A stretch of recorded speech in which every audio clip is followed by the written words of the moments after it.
بلیاز خدا قطعا اجازه به پلانه های دشمن ندی. تو تاجیک هستی و تو پشتون هستی و تو ازبک هستی و تو چیز هستی. پشتو زبانی خودت است. چرا؟ تو عضوی فامیل هستی. قندهاری قلبت است، پامیری چشمت است، پکتیاوال بازوت است. شرمسته‌ای قرن 21 تمام اروپایی ها زیر یک شعار منافع اقتصادی زیر یک پرچم جمع شدن. پولی مشترک، سیاستی مشترک، راهی مشترک، منافع مشترک. حتی پاسپورتی وجود ندارد در مابین کشورهایی که اعضا هستند در اتحادیه اروپا. تو مسلمان، افغان، به اصطلاح نجاتت آریایی، در یک خانه زندگی میکنیم. این رأی خداست که مردم به کره مریخ فعلا در صدد تسخیر مریخ هست. تو هنوزم از پشتو، ازبکی و از قوم و از منطقه و از سمت گپ میزنی. اجازه نتین به دشمنا، قطعا اجازه نتین. در این اواخر پوهنتون نباشد، دانشگاه باشد. ببینیم حربه دشمنه، ببین لچی ما را مصروف میسازن.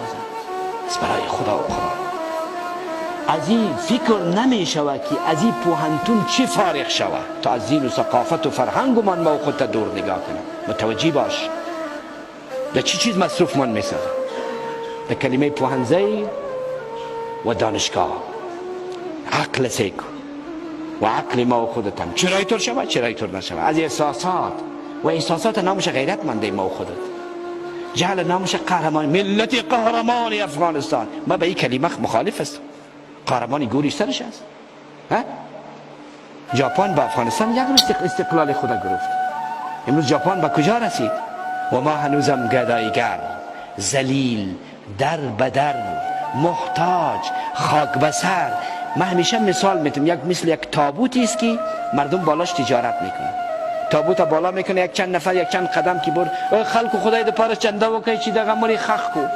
یا خدا جیبایش که پر کرد، باز یک چند نفر یه رزه چستاس و نمبر دیکنه واخلی باز وا بالا میکنن. یا مردم ها بلیاز خدا یک چند نفر جمع کنین که این مرده را گور کنیم، یا که جیبای خدا پر کردن باز دیگه. امروز ما و خودت اینمو تابوت هستیم که دنیا سرمان چنده میکنه. کدام دستاوردی است از دموکراسی در وطنت؟ خداوند داود خان ببخشه که امو چیزی هم که ما در سرک که امروز ما و خودت حرکت میکنیم، امو هم به اصلاح دستاوردی امو انسانی با غیرت و شجاع بود. بفرمای نشان بده. ولی نمیخواد. اگر تو این فکر باشی که وطنی تو را دیگرها آباد میسازد، تو احمق هستی. او به خاطر آبادی وطنی تو نامده است. اگر او به خاطر آبادی وطنی تو آمده باشد و به خاطر تأمین صلح در وطنی تو، او احمق است. ولی هرگز او این کار نمی کنه. کسی که منافع ملی خود فدای منافع ملی دیگران می کند، او خائن است. او هرگز منافع خود فدای منافع ما و خودت نمی کند. یگان وقت میگن که صلح در افغانستان، در افغانستان صلح و آرامی باعثی آرامی در منطقه است. یگان تا از ما و شما هم داریم یگان بسواکی محلل سیاسی، باز دبری چیز تلویزیون در اونجا در صفحه نوشته میشه کارشناس سیاسی.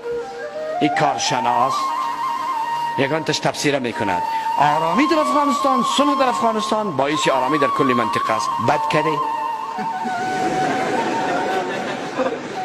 آرامی در افغانستان چی معنی؟ ما باید از خود تکنولوژی داشته باشیم، از خود قوه مسلح قوی داشته باشم، از خود کارخانه داشته باشم، از خود دواسازی داشته باشم، از خود شفاخانه پیشرفته داشته باشم، از خود پوهنتون پیشرفته داشته باشم، از خود برق داشته باشم، از خود راه داشته باشم، از خود زراعت قوی داشته باشم، پشتیبانی اقتصادی قوی داشته باشم، روابط بین المللی و سیاست مستقل داشته باشم. در صورتی که این باشه، تو نان پوسیدگی تا از رای ترخم به ما روان میکنه، میگه فار اونلی افغانستان. چی میگه؟ اونلی فار افغانستان یا فار اکسپورت. در پاکستان کسی از این دوا استعمال نکنه که تحفه به افغانستان است. 15 تابلت میخوری یک وقتی بود که یک دسپرین میخوردی سردرد گم میشد، ولی 15 تایش که میخوری هیچ تأثیری نداره. چرا مواد اصلا در وجود نداره. ما وقتی که از خود دواسازی داشته باشم، این شیر اکسپایر شدگی تسری ما میتونه که تو چند تجارت بکنی. بناهن صلح در افغانستان به منفعت افغان هاست و بس. آبادی در افغانستان فقط به منفعت افغان هاست. این کلمه را باید در ذهنمون جای